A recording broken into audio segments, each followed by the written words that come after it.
Hello everybody, before we get started I want to say that I hit 250 subscribers, which is a pretty big milestone for me, and thank you guys for that. Quarter of a way to 1,000, so let's keep going. This video is about maximizing your effort when you're practicing. So if you're practicing and you notice that you're not really, or if you feel like you're not really getting as much as you can out of your practice, or if you don't feel like you're getting faster, then this video should help you. I've been playing FPV for about a year now. I still have a long way to go, but in my time flying, I've picked up some tips and techniques I use to practice to make myself become faster, maximize my time spent in the simulator and in real life so that I can get faster as quickly as possible. So the first tip is using the simulator. If you guys noticed, I have a lot of simulator videos on my channel, and the simulator has been a very valuable tool for me in terms of practicing and getting better and faster.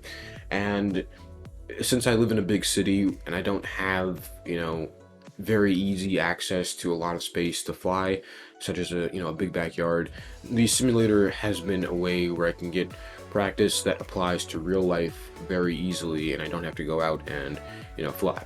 So I've spent about 400-ish hours in Velocidrone, and that's helped me a lot in real life races. Started focusing on getting more Velocidrone, race time.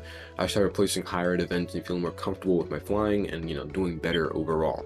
And compete in Velocidrone drone races.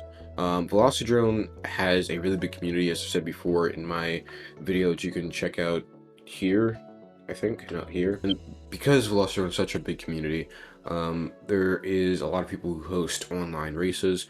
I'll leave links to some of the Discord servers where races are held in the description below. But Velocidrone, you can race almost every day of the week if you want to, and yeah, Velocidrone is a good resource for practicing and racing. Compete in virtual drone races and use the simulator. The second tip is use low rates. That might sound counterintuitive because you might be thinking, well, I want to spit as fast as possible. It wouldn't make more sense to use higher rates so that you can go faster? And the answer is no. Because when you use really high rates, you lose precision. And when you're going fast, you want to be precise. From 500 to 600 range is around a sweet spot for drone racing, in my opinion. I personally use 533 degrees per second, which is Evan Turner's rates, and I found it to work really well for me. You can try and use higher because I know that those are quite low, but just remember, the higher you go, the less precision you will have. So yeah, use low rates. And when I started using low rates, it helped me to get faster a lot more quickly. So yeah, use low rates and you'll start seeing the difference. Third tip is to stick to one good setup. This means that you build your quads all exactly the same way, so that if you're at a race and you break a quad, you can just pick up another one that's identical to the one that you broke, and you can fly where you left off without having to worry about getting used to the new quad because it's different. And this also helps in practicing so that you can stay more consistent. It's generally easier to practice while your setups are identical. And find reliable parts. Find parts that you're comfortable with and that you trust so that you can push your flying to the max without having to worry about reliability issues. Don't change your rates. Don't change your rates, camera angle, setup, unless you find something that's substantially better, or if you want to test things out. Keep using the same settings or rates or camera angle, whatever it is. Keep using them, because if you're changing them constantly, you're not going to be able to get used to one particular setup, and your times and your speed will begin to suffer.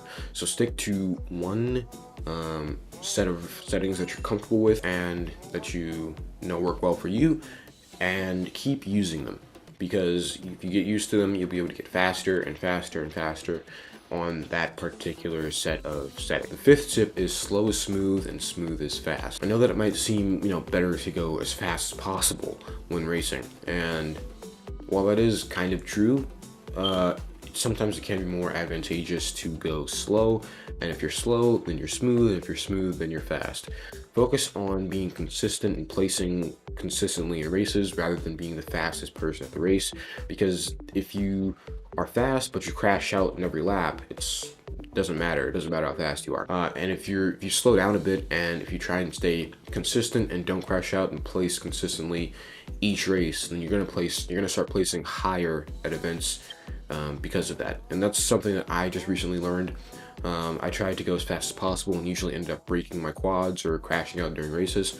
And when I started to try and slow down, I began to place higher and higher at events. So slowing down and trying to stay smooth and consistent rather than going as fast as possible can be more advantageous during races rather than the other way around. The last and final tip is practice, practice, practice.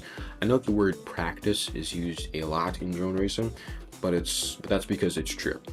If you put in the work, you put in the practice, and you consistently get practice every day, you're going to start seeing the results very quickly. And you can set goals for yourself, like today I'll get 30 minutes or an hour in the simulator, or I'll fly 5 or 6 batteries in real life today. Setting those goals and meeting them every day will help you to become faster a lot more quickly. Compete in races in real life and in the simulator, because races are a great way for you to push yourself and learn from other people and watch other people's DVR and see where you are lacking, where you need to make up in your own flying, and you can get help from other people who know more than you. And setting those goals and hitting them consistently will also allow you to become a lot more quickly.